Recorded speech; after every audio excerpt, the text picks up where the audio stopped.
Nur студиясы тартуулайт. Нурмухаммад Кары. Бисмилля, Аллахтын аты менен. Альхамдулилля, Аллага шүгүрлөр. Вассалату вассаламу аля расулилля. Пайгамбарга Аллах Тааланын саламдары, салаваттар болсун. Амма ба'д, андан кийин ассаламу алейкум. Урматтуу мусулман бир туугандар, Аллах Тааланын саламдары, тынччылыгы сиздерге да болсун. Аллах Таалам жаратуучу, жараткан жалгыз Аллахым.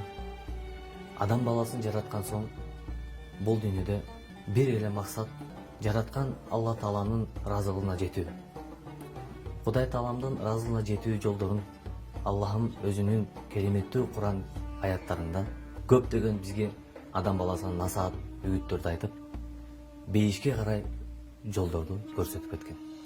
Ошолордун бири урматтуу бир тууган шаар жергесинде жакынкы кошуна же болбосо айыл жергесинде бир үй жакын, эки үй нары, 3-4 үй нары турган кошунага кандай жакшы жылуу мамилени кылууну Алла Таалам Куранда мындай деп баяндап кеткен. Ниса сүрөсүндө, урматтуу бир тууган, Куранда аялдар деген сүрө бар. Мына ошол аялдар деген Ниса сүрөсүндө 36 сүйлөмүндө аятында Алла Таалам бир гана Аллага сыйынгыла жана ага эч кимди шерик кошпогула. Албетте андан кийин ата-энеге жакшы мамиле кылгыла. Ата-энеге жакшы мамиле кылуу менен жакын өзүңөрдүн бир туугандарыңарга жылуу мамиле кылгыла, жакшылык кылгыла. Жана жетимдерди сыйлагыла. Болмаса кийин андан кийин жакырларга кыйналып жаткан, кыз талып жашоо турмушунан кыйналып жаткан адамдарга жакшылык кылгыла. Обидил курба, андан соң аларга жакшылык кылгандан кийин тууганчылыгы бар бир тууганыңыз, же болсо эки бир тууганыңыз, же 3 бир тууганыңыз, ошо тууганчылыгы бар кошунаңызга сен жакшылык кылгының деп Аллах Таалам айтат. Андан кийин тууганчылыгы болбосо дагы жөн эле жакын өзүңдүн жаныңа турган жакын кошунаңа жылуу мамилени кылгың деп Аллах Таалам ошо бул кошунага болгон мамилени Куранда дагы өтө зарыл экенин адам баласына баяндап кеткен. Андан кийин дагы урматтуу бир тууган, Пайгамбарыбыз алейхисалам өзүнүн көптөгөн хадистеринде кошунага жакшы мамиле кылууну Пайгамбарыбыз алейхисалам да баяндап кеткен. Бир күндөрдүн бир күнүндө Пайгамбарыбыз алейхисалам ушунчалык таң калуу менен кайра айткан. Жабраил алейхисалам, Жабраил деген периште бар. Бардык пайгамбарларга Алла Тааламдан келген кабарды, буйрукту жеткирип турган.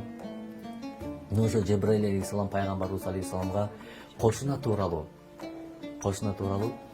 көптөгөн үгүт насааттарды, кошунага жакшылык кылуу хадистерин, сөздөрүн көп айткан себебинен пайгамбарыбыз алейхисалам ушунчалык деңгээлде ойлогон экен. Кошуна мага мураскор болуп кетеби деп чочулаган экен. Ошондуктан урматтуу бир тууган, кошунага дайыма жакшы мамиле кылуу, аны менен жакшы учурашуу, ага жакшы салам берүү, анын саламын жылуу кабыл алуу, ага зыян келтирбөө биздин мусулманчылык милдетибиз болуп саналат. Урматтуу бир тууган, пайгамбарыбыз алейхисалам өзүнүн кийинки хадисинде да айткан, ыйманы толук болбойт. Ыйманы толук болбойт, ыймандуу болуп эсептелбейт деп 3 жолу кайталаган. Ошондо пайгамбарыбыз алейхисалам жанында отурган сахабалар чолчулап айтты: Аллахтын элчиси, ал кайсыл инсан, кайсыл мусулман жүрөгүндө толук ыйман болуп эсептелбеген дегенде пайгамбарыбыз алейхисалам кийин өзүнүн сөзүн улап, ал өзүнүн кошунасына зыян келтирген, кошунасына өзүнүн залакасын, жамандыгын тийгизген, ошол толук мусулман, ыймандуу болуп эсептелбейт деп пайгамбарыбыз алейхисалам бизге үйрөткөн. Айша радиаллаху анха пайгамбарыбыздын сүйүктүү жубайы болгон. Күндөрдүн бир күндө пайгамбарыбыз алейхисалам айтат: Аллахтын элчиси, менин 2 кошунам бар. Кимисине мен жылуу мамиле кылышым керек дегенде, пайгамбарыбыз алейхисалам кайсы кошунан сага жылуу жакын болсо, кайсы кошунаң сага жакын жашап, жакын болсо, мына ошол кошунаңа сен биринчи жакшылыгыңды узаткын деп пайгамбарыбыз саллаллаху алейхи вассалам өзүнүн насааттарында бизге айтып кетет. Урматтуу бир тууган, келиңиз. Алла таалам бул дүйнөдө ата-энеге жакшылык кылгын дейт. Жетимге жакшылык кылгын дейт. Кыйналып жаткан бейбечарага жакшылык кылгын дейт. Бир тууганыңа жакшылык кылгын дейт. Кошунага жакшылык кылгын дейт. Мусапырга жакшылык кылгын дейт. Урматтуу бир тууган.